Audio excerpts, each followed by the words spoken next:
Okay, kiddos, this is March 3rd, our 9th week of Unit 2. It's the Understanding Judgments and Justice units with our essential questions: what happens as a result of someone's judgment, and what is justice? So what's due this week is all your Just Mercy quizzes should have been completed if you were staying on track. And we're going to do in-class activity number 6. This is your last of the in-class activities that we have to go.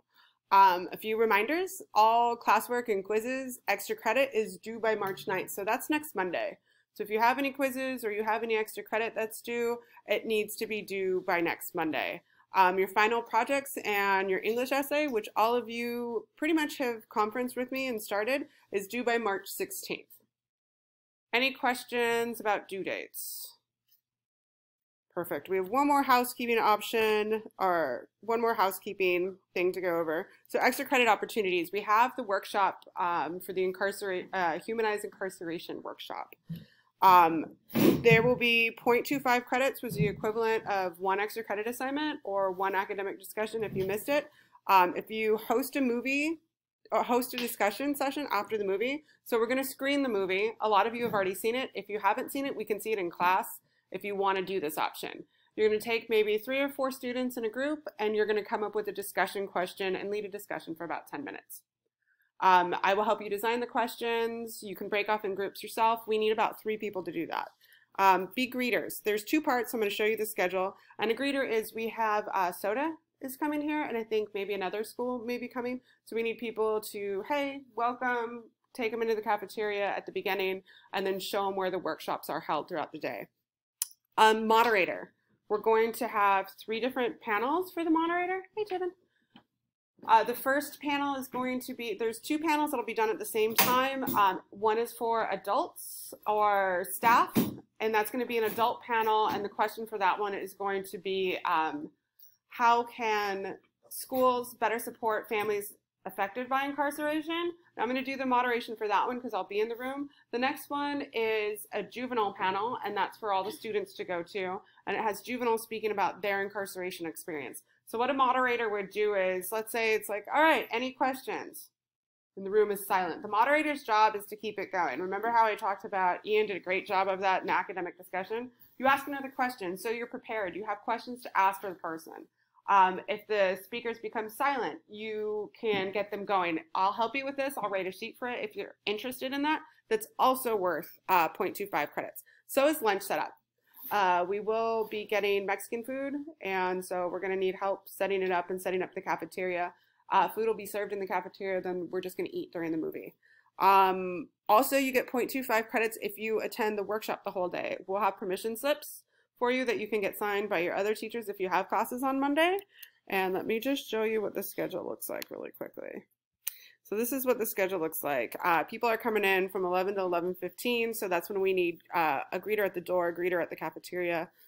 These are the panels that are taking place, so that's when we'll need 2 moderators and probably just another person in the hallway. Cafeteria, set up the movie. And then this is 2 different workshops. One's going to be on, we'll need moderators for this one. One of the workshop is, how can my social media be used against me, or can my social media be used against me in a court of law? I think you 2 wanted to moderate that one. And then the other one is a Know Your Rights with the Public Defender's Office. So we'll need moderators for both that, the student-led discussion, and then closing circle. So those are some extra credit opportunities. If you're looking at the extra credit work, which is pretty lengthy because our academic discussions weren't easy, and you want a different option, you are welcome to do any of those, and I'll talk to you at the end of the period. Questions about the workshop day? If you're interested, I'll talk to you individually, but questions on how that's going to go. Okay. Assignment 6. This is your last assignment for this unit.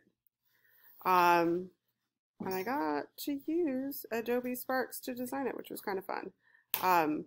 So you're going to predict, research, and present a connection between one historical event and the effects it has had on the American judicial system. In the book Just Mercy, Brian talks about different things that happen. He talks about the closing of mentally ill facilities, and what was the outcome of that? When they closed them, what happened to the prison population? It increased. Cool. So what you're going to do is you're going to examine 4 parts of history. I have video set up for you, and you're going to find one thing, and you're going to predict, did it increase or did it decrease the prison population? So we're going to go over some terminology that will help you do the Google search for the research. But let's start with jail versus prison. Ariana, do you know the difference between jail versus prison? You know what, honestly, I use them interchangeably without even really thinking about it as well. So I just wanted to clarify that. So jail is a confinement facility where people stay while they're awaiting trial. So that's like, you just got arrested, you just got sentenced, you're awaiting trial. Prison is for people who have already received their sentence. The court proved them to be criminals. Now, in the book, Mia, do you remember, does Brian go to jail or prison while he's awaiting trial? Uh-huh. Go ahead. He goes to prison. Remember, they bypass it. The warden says, no, let's take him to prison so he knows what he's against. So that was totally against his rights. So that's why it's important to know the difference between these two terms, jail and prison. So clarity on the difference between jail and prison. We good? Prison, you're sentenced, you're already deemed a criminal. Jail, maybe nobody's convicted you yet or you haven't pled. Take a plea deal. Cool? All right. On this, you have a list of vocabulary words. Again, it's the end of the unit. I know everybody's been working really hard. You also have an option for 0.25 credits to look up these vocabulary words just for your era. All of these are words you're going to hear throughout the video. I wrote them down because you're going to be like, I don't remember what those words were, but these are key terms, key events that when you go to actually do your research and find out how that era affected incarceration, you can use these terms to help guide you. So again, you only have to look at the ones that are there for your time period. And you can write the definition in here. Just make a copy of it. All of you are allowed, you have access to view it, but you need to make a copy of it and you can turn it in with your Google Classroom assignment. All right, so now you're going to choose one of these eras and you're going to watch the video. The guy's humor is not the best, I apologize, and he rushes through it. So these are essentially like a year's worth, or at least a semester's worth of information you're getting in 15 minutes. I don't think any of these videos are longer than 15 minutes. So I'm just going to play the beginning of it so you can kind of see what I'm talking about, because he talks really fast, and he's kind of kooky. But it was a good summary of things. Hi, I'm John Green. This is Crash Course U.S. History, and today, after last week's bummer on slavery, we turn to a happier See, that's inappropriate. The rise of democratization in the U.S. This was also known as the Age of Jackson. No, Stan, not that Jackson. No, Stan, come on, seriously. No.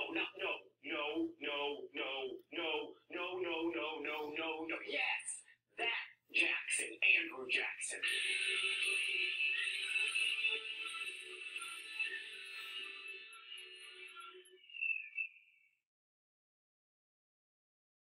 Sorry, I just had to check my collar. Right, so you know what? The initial democracy of the United States wasn't terribly democratic.